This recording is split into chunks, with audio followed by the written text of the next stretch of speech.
मतदान खत्म होने के बाद ग्वालियर में भी ईवीएम को स्ट्रांग रूम में रखा गया है।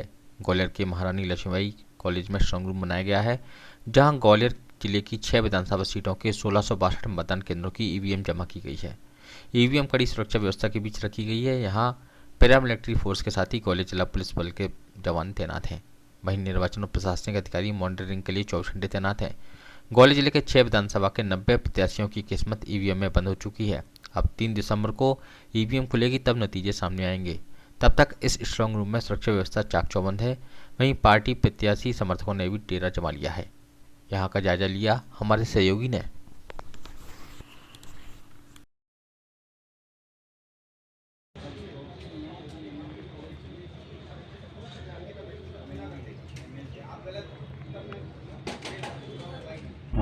अब ईवीएम सारी स्ट्रांग रूम पहुंच गई हैं और उनको सिक्योरली सील कर लिया गया है, जो एक तरीका है, स्टैंडर्ड तरीका, जिसमें ऑब्जर्वर्स के सामने और दलों के सामने उसको सीलबंद किया गया है। इसमें 3 लेयर की सिक्योरिटी रहती है। तो इसमें जो सीएपीएफ है, हमारा बीएसएफ की कंपनी है, वो उसकी स्ट्रांग रूम की जो बिल्डिंग है उसकी सिक्योरिटी के लिए लगी हुई है।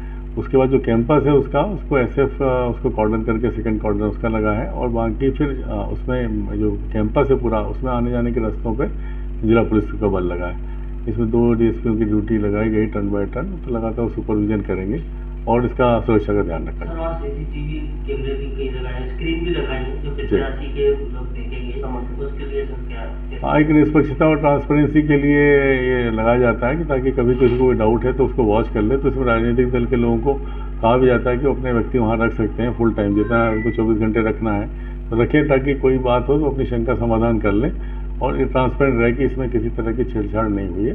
तो 24 घंटे लाइव जब तक कि सर ईवीएम जमा हो चुकी है, अब किस तरह का प्रोसीजर पूरा फॉलो किया जा रहा है, क्या तस्वीर देखने को मिल रही है? देखिए, अब तो जो प्रोटोकॉल है वो एक तो 18 तारीख का एक अलग किस्म का प्रोटोकॉल होता है, निर्वाचन के दूसरे दिन, मतदान के दूसरे दिन का, वो उसको कहते हैं समीक्षा। आज 11 बजे से वो चल रही है। आप देख रहे होंगे कि आज कैंडिडेट्स और या उनके एजेंट्स के सामने ऑब्जर्वर साहबान और आर ओ साहबान मिल कर के पेपर्स की जांच कर रहे हैं। कुछ मतदान केंद्रों की जो एक दिए गए क्राइटेरिया में आते हैं, मसलन वोटिंग का परसेंटेज के आधार पे, कुछ और आधार पे, और उसमें कैंडिडेट्स और प्रतिनिधि जब सहमत होंगे कि कोई कार्रवाई की आवश्यकता नहीं तो आगे बढ़ जाएंगे। आज का तो काम यही है। अब दूसरा जो बिंदु अब लगातार निगरानी में रहेगा वो है ईवीएम के स्ट्रांग रूम की निगरानी। उसमें 3 टियर की निगरानी होती है। एक सीएपीएफ रहता है, एक एसएफ रहता है और एक डिस्ट्रिक्ट फोर्स रहती है। उसमें फीड रहता है बाहर, उसको एक निगरानी का तंत्र अलग से रहता है जिसमें एग्जीक्यूटिव मजिस्ट्रेट लीडर रहते हैं, ये रहता है। इसके अलावा कैंडिडेट्स के आज, उनके अभ्यर्थियों के आज प्रतिनिधियों के आई कार्ड बनेंगे और वो अपनी ईवीएम की निगरानी करने के लिए अभी राष्ट्रपति उनकी व्यवस्था की जा चुकी है।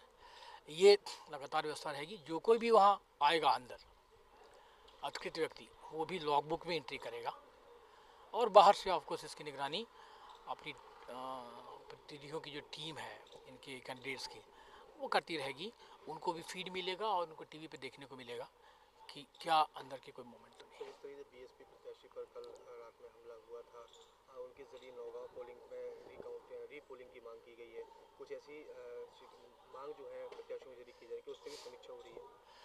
आज ये जो समीक्षा होती है ना, उसमें सबको अपनी बात कहने का मौका मिलता है और आरओ, कैंडिडेट्स, उनके प्रतिनिधि और ऑब्जर्वर साहब सब मिल करके चर्चा उपरांत निर्णय लेते हैं। वो गुंजाइश, उनको कहने की पूरी छूट है और ऐसी जो चीज़ें हैं उसके लिए फोरम तय है। निर्वाचन का कानून बड़ा व्यवस्थित और बहुत ही सुस्पष्ट है। बाकी कोई अगर दंड विधान में कोई कार्रवाई की आवश्यकता है तो कानून अपना रास्ता अख्तियार करेगा।